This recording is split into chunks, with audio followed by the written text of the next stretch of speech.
उद्यापासून देशात नवे जीएसटी दर लागू होणार, देशात बचत उत्सव सुरू होणार। पंतप्रधान मोदींच्या देशवासियांना शुभेच्छा।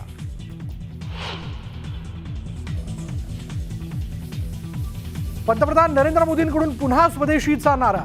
सर्व राज्य सरकारांनी उत्पादनावर भर द्यावा, गुंतवणुकीचं वातावरण निर्माण करा, मोदींचा मंत्र।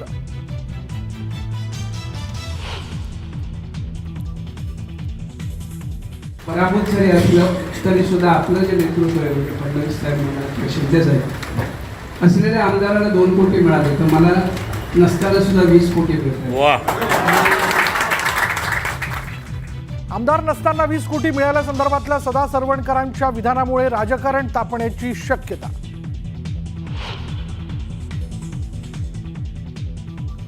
राज्यातील शेतकऱ्यांना नुकसान भरपाई नक्की मिळेल, कृषी मंत्री दत्तात्रय भरणे यांचं नुकसानग्रस्तांना आश्वासन। अतिवृष्टीचा सर्वाधिक फटका बीड जिल्ह्याला बसल्याची माहिती।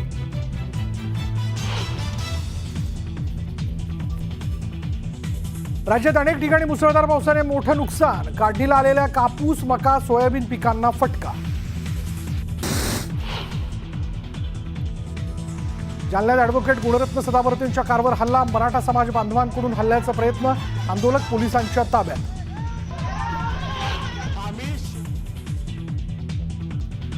स्थानिक स्वराज्य संस्था निवडणुकीसाठी 3-3 कोटी होतात खर्च, कुठे कुठे तर 100 बोकड दिले जातात। पैसे खर्च करून मातीत जायचं का? स्थानिक स्वराज्य संस्था निवडणुकांवरून आमदार संजय गायकवाडांचं वक्तव्य।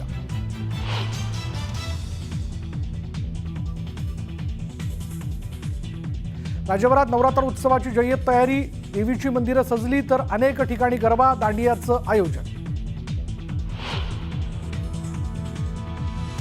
आणि आशिया कपच्या सुपर 4 मध्ये भारत पाकिस्तानमध्ये पुन्हा महामुकाबला, दुबईच्या मैदानावर दोन्ही संघ भिडणार। गेल्या आठवड्यात झालेल्या सामन्यात टीम इंडियानं पाकला चारली होती धूळ।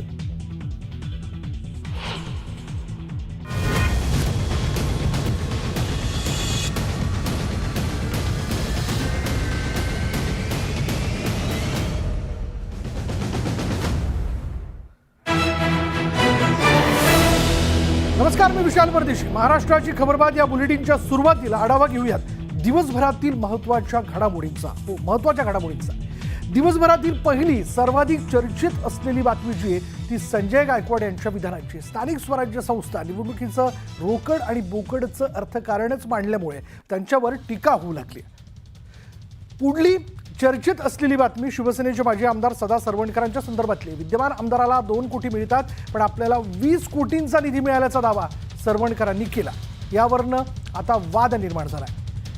कुठल्या अधिकारात माजी आमदाराला निधी दिला असा सवाल विरोधकांकडून विचारला जातोय। तर दुसरीकडे ओबीसी आंदोलक लक्ष्मण हाके व्हायरल होत असलेल्या एका ऑडिओ क्लिपमुळे चर्चेत आलेत। एका अज्ञाताने कॉल करत पैशांची ऑफर दिली, त्यानंतर त्याच व्यक्तीने हाकेंवर टीका केली। या प्रकारावरून आंदोलनाला बदनाम करण्याचा कट असल्याचं स्पष्टीकरण लक्ष्मण हाकेंनी दिलं।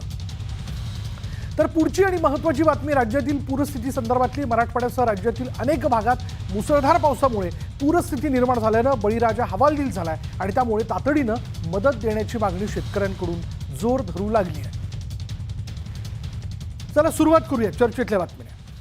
बुलढाण्यातील शिवसेना आमदार संजय गायकवाड कायम कृती आणि वादग्रस्त विधानांमुळे चर्चेत असतात आणि यावेळी तर त्यांनी रोकड आणि बोकड बाबत सांगून निवडणुकीतल्या अर्थकारणावर वक्तव्य केल्यानं नव्या वादाची ठिणगी पडली आहे। पाहूया। 3 कोटींची रोकड आणि 100 बोकड, 1-1, 2-2 कोटी, 3-3 कोटी, काही ठिकाणी तर 100 बोकडे एका घराकून। आमदार गायकवाडांच्या तोंडी सत्य की बडबड? 1-1, 2-2 कोटी, 3-3 100 बोकडे। स्थानिक स्वराज्य निवडणुकीचं अर्थकारण, सेनेचं भाजपाच्या मैत्रीवर संशयाचं धोरण। स्थानिक स्वराज्य निवडणुका जशा जवळ येत आहेत तसा तसा राजकीय पक्षांच्या तयारीलाही वेग आलेला दिसतोय।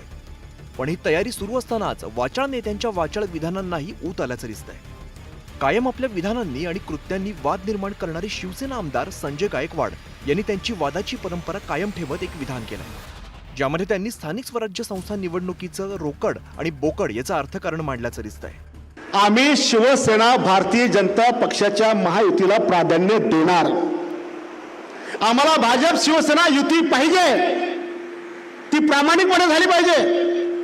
कारण आमदारकीला विधान आम्ही युती करतो, आम्ही लोकसभेला युती करतो आणि ज्याला छोट्या कार्यकर्त्यांची गरज येते आपण कार्यकर्त्याला वाऱ्यावर सोडतो. त्यांनी काय पैसे खर्च करून मातीत जायचं? आता काय जिल्हा परिषद, पंचायत समिती, नगरपालिका निवडणुका सोप्या राहिल्यात? एक एक 2-2 कोटी, 3-3 कोटी, काही ठिकाणी तर 100 बोकडे एका जणाकडून. इतकी महाग निवडणुकीमध्ये कार्यकर्ता उद्ध्वस्त होतो. आणि म्हणून प्रामाणिकपणे आमची पण इच्छा आहे की जे धोरण चिखलीचं ठरल, जे मलकापूरचं ठरल, जे खामगावचं ठरल, तेच धोरण जर बुलढाण्यात ठरत असेल तर आम्ही युतीला तयार आहोत. संजय गायकवाड यांनी स्थानिक स्वराज्य संस्था निवडणुकीत 3 कोटींचा खर्च आणि 100 बोकड लागत असल्याचं म्हणत एक प्रकारे निवडणूक आयोगाच्या बंधनांना आव्हान दिलंय. आता आमदार बोलले म्हणजे यात काहीतरी सत्यता असेलच, पण विरोधकांना मात्र गायकवाडांची ही गोळाबेरीज केवळ प्रसिद्धीसाठी असल्याचं वाटतंय. ज्याला जशी सवय तसं वक्तव्य, सवय लागली आहे. हे सगळे काय म्हणतात त्याला, खोक्यांची आणि बोक्यांची. तर ते खोके आणि बोके, बोके म्हणजे बोकडं, दोघांची सवय लागल्याच्या तोंडून दुसरं काय निघणार आहे? तेच निघणार. आणि त्यामुळं त्यांच्या पोटात जे होतं ते ओटात आलं. संजय गायकवाड कधी कधी सत्य बोलतो आणि सत्य बोलून सत्य करतो, असं माझं मत आहे. त्यामुळे 3 कोटी रुपये आणि 100 बोकडं, आता त्यांनी किती बोकडं पोसून ठेवलेत आणि किती कोटी जमा केले, किती कोटी वाटणार आहेत, तर यावर आता आम्हाला निवडणूक आयुक्तांना लिहावं लागेल की याच्यावर लक्ष ठेवा.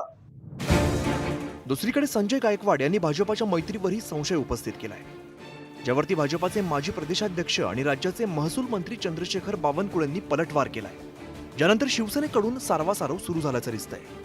स्थानिक स्वराज्य संस्थांच्या निवडणुकांसाठी 3 कोटीपर्यंत खर्च येतो, 100 बोकडं द्यावी लागतात, असं विधान संजय गायकवाड यांनी केलेलं आहे. याचा पण वाद संजय गायकवाडला अनुभव असेल, मला अनुभव नाही. ते भाषणाच्या ओघात ते बोलून गेले. त्यांचा बोलण्याचा अर्थ असा नव्हता की आम्ही 2 कोटी खर्च करतो आणि आम्ही 3 कोटी खर्च करू. आता बघा, एखाद्या ठिकाणी आपण सहज गेलो तर कार्यकर्ते बोलतात ना, एवढं मोठं जेवण घालायला लागलं, एवढं मोठं हे करावं लागलं. त्यामुळे त्यांचा उद्देश जाणीवपूर्वक असं काय कुणाच्यात तरी त्यांनी ऐकलेलं बोललेत, कोणीतरी त्यांना सांगितलं ते ऐकलेलं भाषणाच्या ओघात ते बोललेत. त्यांचा असा उद्देश की एवढे पैसे खर्च करा आणि एवढी बोकडं मारा असा बोलण्याचा त्यांचा उद्देश नाही. आमदार संजय गायकवाड यांची विधानं खरी की खोटी याची पडताळणी व्हायला हवी. पण याबाबत एक बाब मात्र नक्की की स्थानिक स्वराज्य संस्था निवडणूक असो किंवा इतर कोणत्याही निवडणुका या पूर्वीसारख्या राहिलेल्या नाहीये. निवडणुकांमध्ये वाढलेला पैशांचा वापर, साम दाम दंडभेद सगळं अगदी उघड होतं. त्यामुळे जर गायकवाडांचं म्हणणं खरं असेल तर पारदर्शक निवडणुका होणार तरी कशा हा सवाल आहे, ज्याचं उत्तर निवडणूक आयोगासह राजकीय पक्षांनाही द्यावं लागेल. एक एक 2-2 कोटी, 3-3 कोटी, शरद जाधव, न्यूज 18 लोकमत, मुंबई. बोकडे एका जणाकडून.